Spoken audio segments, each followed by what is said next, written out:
Hello ladies, I've got a video for you on snacking that I promised Lauren on Monday? It's now Wednesday. Yes, sorry Lauren. No, it wasn't actually, it was yesterday, so I don't feel so bad now, it was yesterday. I wanted to know what you guys could do with hearing about at the moment, and it seems that a few of you, because there was a couple of others around at the same time and we kind of nodded their heads, are maybe snacking in between meals that is undoing some of the results that you could be getting. And this is an issue for all of us, so I thought it was an opportunity for me to talk about this and the different elements of it that we kind of cause us problems, I suppose. So from a snacking perspective, firstly, there's the question as to why you're snacking in the first place. And I think it was agreed yesterday that for many of us, it's not because we're physically hungry. But I'll talk about that point first to ensure that that isn't the reason. If we are physically hungry, it's because we've not eaten either the right amount of food or the right mixture of foods in the meal that kind of precedes the hunger pangs.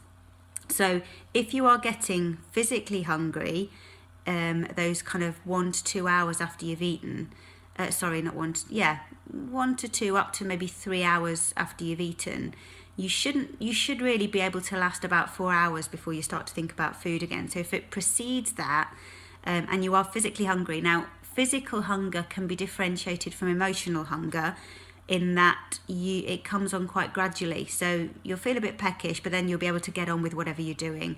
And then it will come back and get into your head again. Now actually I'm still feeling quite hungry, and you'll be able to put it off again, carry on with your emails or whatever it is you're doing.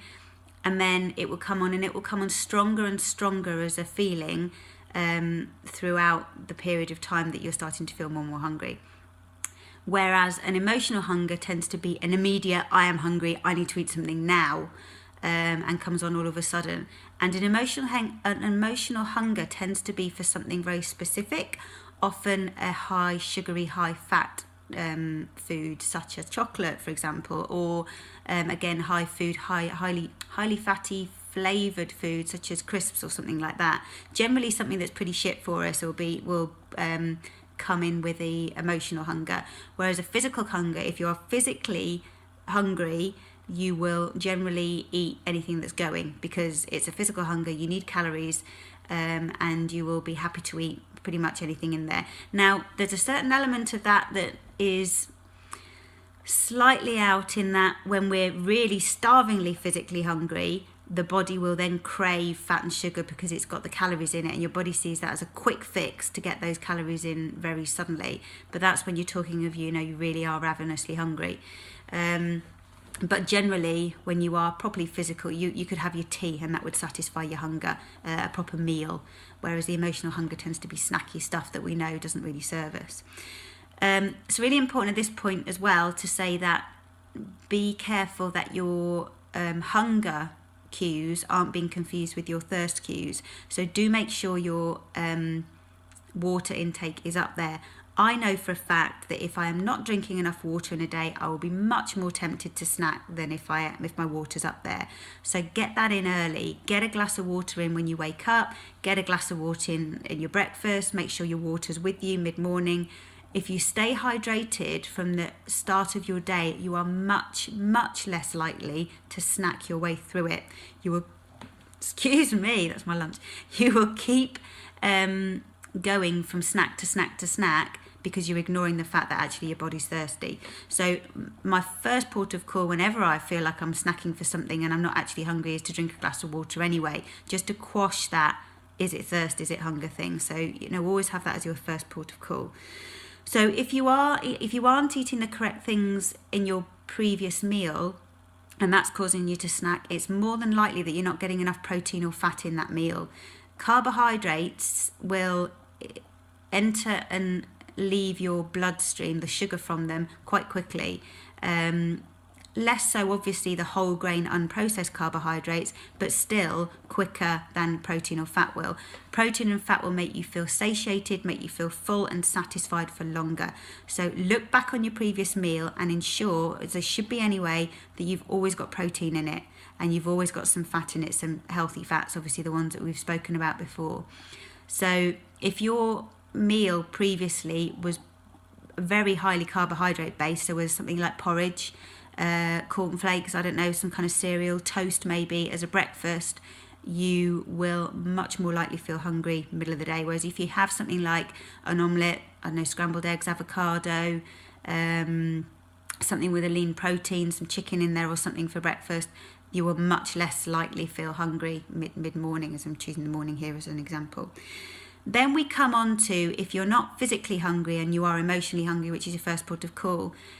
Speaking to one of the Fit Mums about this last week, it's a habit that we develop over many, many years, often decades, where we have a certain emotion, and there can be lots of them, where we have an automatic response because it's been run again. That programming has been run in the brain again and again and again to grabbing a snack.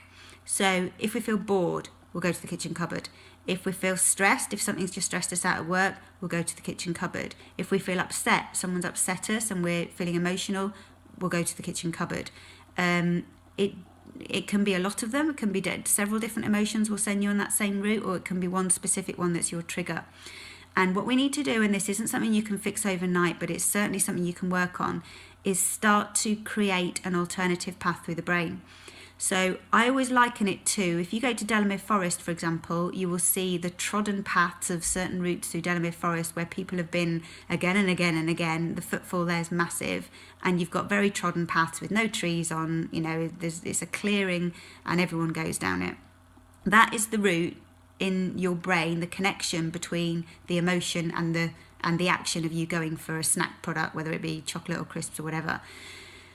What we're trying to do is create a different path through the forest. So if you veer off to the left or the right on one of these tracks, you get to where it's overgrown and you've got bracken and thorny bushes and trees and stuff.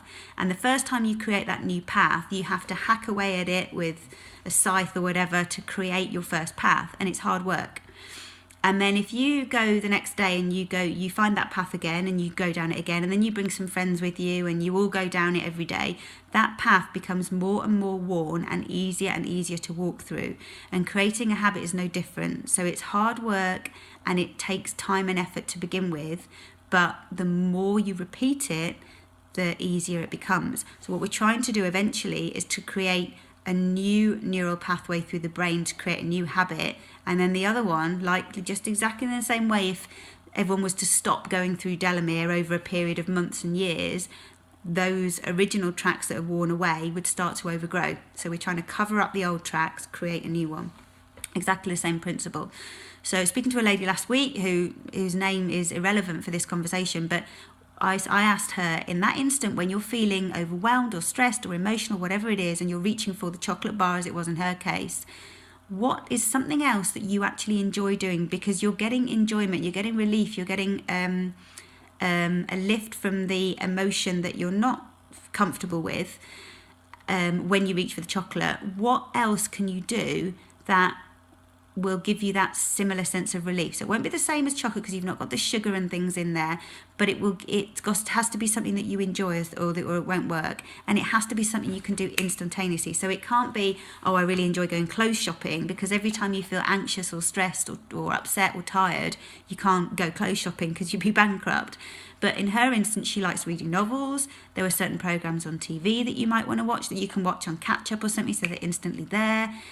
She liked knitting. It could be playing the piano is a favourite of hers. So it doesn't matter what it is. That's irrelevant because it's individual to each of you. But you can see how all of those things that she can do instantly. And then it's a case of when you feel that desire to, and that impulse, it's not a desire really, it's an impulse, it's a reaction to reach for the biscuit barrel or the chocolate packet or whatever it is, you intercept and you make yourself, and it will be a make yourself to begin with, do that other behaviour instead. Now, the other thing is to set your expectation. Don't expect that every time you do this, you are going to take the new path. There will be times where you'll slip back. It doesn't matter, that's all part of the learning process. But the more you tread the new path, the stronger that will become and the weaker the old one will become. And it's really important as well that if you're struggling to take the new option, at the moment you feel that, I can hear the biscuit tin calling, I'm about to go and make a decision I feel I shouldn't do, get yourself outside or away from the situation that is. So whatever's causing the stress at the time, someone's just upset you, you've had an email from your boss at work or whatever it is that, or you're just feeling bored, get yourself outside, take some deep breaths, go walk around the garden, whatever you need to do in the office, go to the toilet, just get yourself out of the situation you're in, some deep breaths, say to yourself, I'm going to make this decision. I may come back to my desk or to my seat, wherever I am, and make the same decision and still go to get the chocolate bar, but equally I may not. I'm giving myself the opportunity to just get out of here for a minute, come back, and will I make the same decision? And then you can, do the thing that will make you happy, that will please you in a way that is going towards your goals and not sabotaging them. So yeah, few things there really. Get yourself out of the situation, get yourself out of the state. Think of things that you can do in the situations where you're calling in the wrong direction, that you can do, that you enjoy, that will make you make the right decision. And for goodness sake, don't beat yourself up when occasionally you still do make the wrong decision, because you will. But it's all about treading that new path to make the old path overgrown and the new path a lot more easy to track. So make sure you're not physically hungry first. Make sure you're getting enough proteins and fats and you've got a decent amount of food, lots of vegetables for the fibre to bulk up that will take a while to work through your digestive system and release the sugars.